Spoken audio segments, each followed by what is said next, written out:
सेवितम कपित जम्बू प्रचार भक्षणम उमास्तम सो विनाशकारकम नमामि विघ्नेश्वर सर्वपाल भंजम।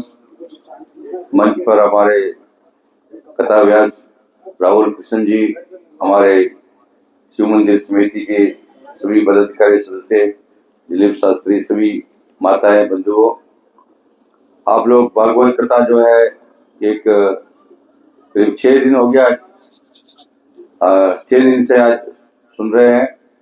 विशेष रूप से हमारे को भी निमंत्रण था, हम लोग कुंभ मेले का कुछ अपने कार्यक्रम में वहाँ लगे हुए थे। हमारे साथ में जो है हमारे साध्वी जी, महंत कैलाश गिरी जी, इन्होंने हमें विशेष रूप से आग्रह किया था कि इधर आपका जो है कार्यक्रम चलना है, आप लोग मिलकर दुधेश्वर भगवान से आए तो हम लोग 1 मिनट के लिए हम लोग थोड़ा संकीर्तन करेंगे भगवान का नाम। मैं बोलूंगा जय शंभू शिव गौरी शंकर जय शंभू। तो मैं एक बार मैं बोलता हूँ, एक बार आप सब लोग बोलना है। जय शंभू शिव गौरी शंकर जय शंभू। सब लोग बोलिए जय शंभू शिव गौरी शंकर जय शंभू।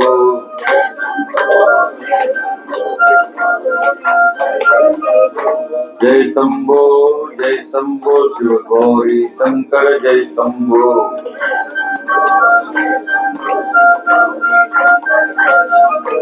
जय शंभू शिव गौरी शंकर जय शंभू।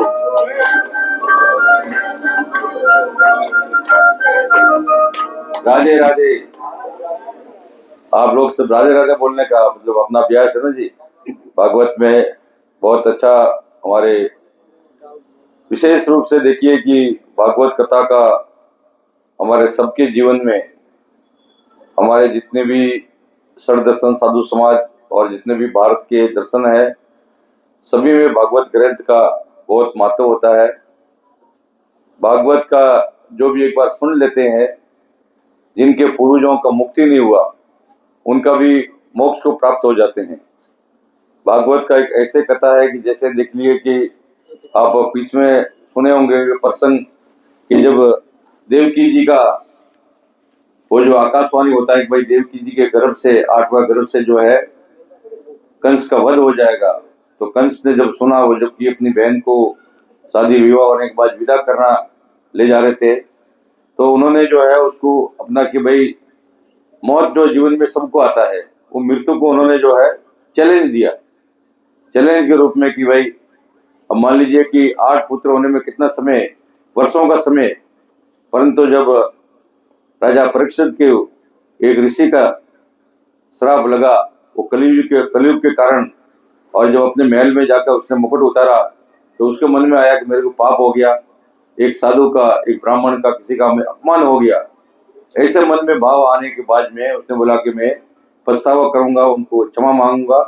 परंतु जब बोला कि भाई ऋषि पुत्र सिंह ऋषि ने उनको श्राप दे दिया कि 7वें दिन इनका मौत होना है, तो देखिए कि हमारे जीवन में भी वो 8वां दिन नहीं आएगा, किसी के भी जीवन में 8वां दिन नहीं आता है, 7 दिन ही होते हैं।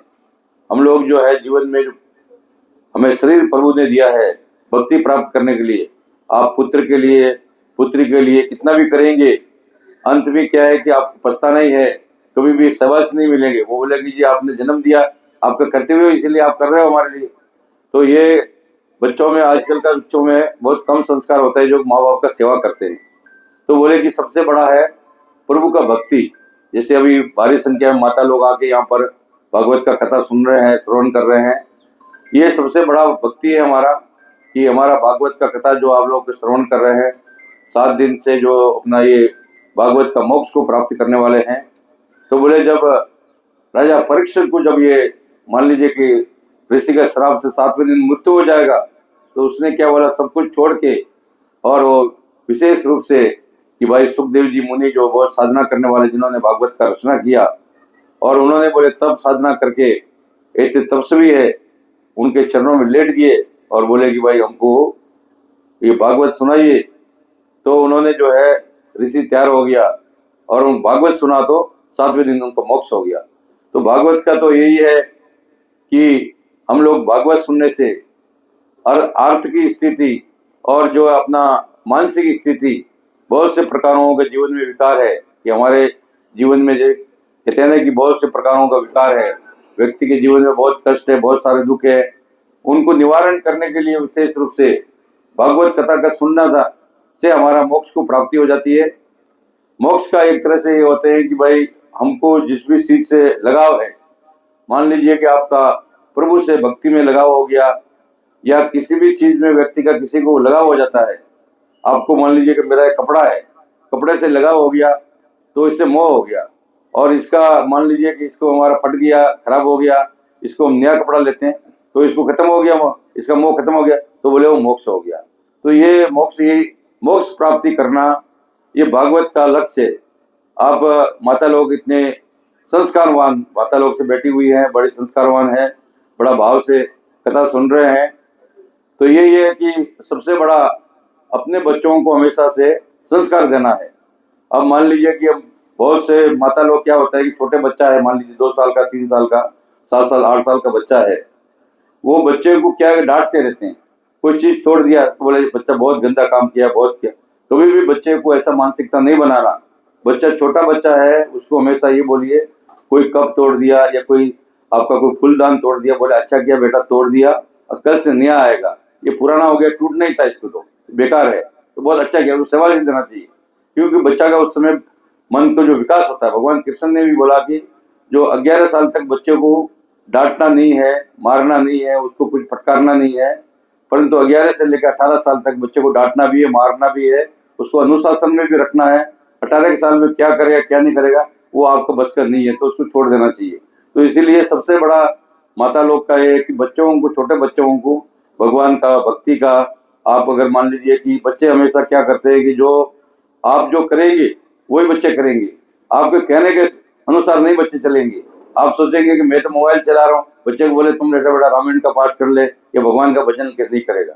आपको देखा कि मेरी दादी है, मेरी माता जी है, मेरे पिताजी है, भगवान का उठ के भजन करते हैं, पूजा करते हैं, दीपक जलाते हैं, भगवान का पाठ करते हैं, गीता का पाठ करते हैं, हनुमान चालीसा का पाठ करते हैं, गायत्री पढ़ते हैं, गायत्री मंत्र पढ़ते हैं। ऐसे जब उसके अंदर एक भाव आएगा देखते हुए, तो वो बच्चा भी संस्कारवान बनेगा, और संस्कारवान बनने के बाद में वो आजीवन आपका सेवा करेगा, वो कभी भी जो है आपसे विमुख नहीं होगा। और आप जब बच्चों को जो है देखिए कि बहुत से कि आजकल जैसे कि भाई कोई 11 साल या 7-8 साल का बच्चा होता है, बोले बहुत परेशान करता है, इसको मोबाइल दे दो, गेम खेलेगा, कोई बात नहीं, हमारा टेंशन कम होगा। तो ये इस तरह से बहुत सारी मानसिकता उसको विकृत हो जाती है, तो विकृत मानसिकता वाला बच्चा अच्छे से नहीं बनता है। तो इसीलिए माता लोगों का कर्तव्य है कि बच्चों को अच्छा संस्कार देना, संस्कारवान बनाना। और हमारे शास्त्रों में बोला गया है कि प्रथम गुरु जो मातृदेवो भव, पहला जो बच्चे का गुरु है वो माँ है, माँ से बड़ा कोई गुरु नहीं होते। उसका जो सीखा, वो उसका शिक्षा जो प्राप्त किया, जो माँ ने सिखाया, और माँ से जो प्रेरणा प्राप्त किया, वो आजीवन वो बच्चा जो है उसी के ऊपर चलेगा। कभी भी कोई रात में डर जाए, कभी दुख हो जाए, तो वो क्या है, डरने के अंदर में बच्चे को भी पिता करके नाम नहीं लेगा, माँ करके मम्मी बोलेगा है, या जो है मम्मा बोलेगा, या माँ का ही नाम लेगा। कभी भी डरेगा अंधेरे में बच्चा, बड़ा होने के बाद भी। तो माँ का जो है बच्चे के प्रति बड़ा भाव होता है, और बच्चे का भी माँ के प्रति बहुत अच्छा भाव होता है। इसीलिए माताओं को हमेशा से बच्चों को अच्छे संस्कार देना, संस्कार बनाना, तो निश्चित रूप से आने वाले समय में आपको बच्चा सेवा भी करेगा, अपने आपका लिए कार्य भी करेगा, अपने देश के लिए, राष्ट्र के लिए, आपके लिए, सबके लिए कार्य करने में वो सक्षम होगा। तो इसीलिए बच्चे को बचपन में कभी भी ये नहीं बोलना बोले गंदा काम किया, वो गंदा काम बोलने से, वो गंदा बोलने से बच्चा बड़ा होकर गंदे ही हो जाते। तो इसीलिए आप लोग सब जानकार है, समझदार है, भागवत कथा सुन रहे हैं। भागवत में मोक्ष भी है, भक्ति भी है, शक्ति भी है, लक्ष्मी की भी प्राप्ति है, सब प्रकार का वैभव भागवत कथा सुनने से होगा। तो इसीलिए आप भाव से, ध्यान से भागवत सुनिए, और हमारा आशीर्वाद। हर हर महादेव।